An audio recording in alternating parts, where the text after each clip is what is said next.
এটা দেখে হয়তো কেউ কেউ বুঝতে পেরেছেন, আবার কেউ বুঝতে পারেননি, তাই বলে দিচ্ছি।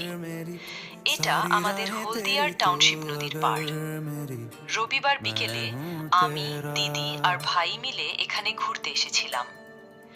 এখানকার মূর্তিগুলো খুবই সুন্দর, আর সন্ধ্যার দিকে নদীর ওপর দিয়ে একটা নৌকা যেতে দেখছিলাম। অন্ধকারে দৃশ্যটা সত্যি অসাধারণ লাগছিল। এরপর আমরা তিনজন মিলে গরম গরম মাশরুম পকোড়া খেলাম। তারপর একটু ঢং করে কিছু ছবি তুললাম। আবার চারপাশটা ভালো করে ঘুরে দেখলাম। শীতের দিনে গরম গরম বাটার চা খেলাম। চাটা খেতে একদম অসাধারণ ছিল। তারপর খেলাম ফুচকা, আর দিদি খেলো কর্ন চাট, যেটা খেতে ভীষণ ভালো ছিল।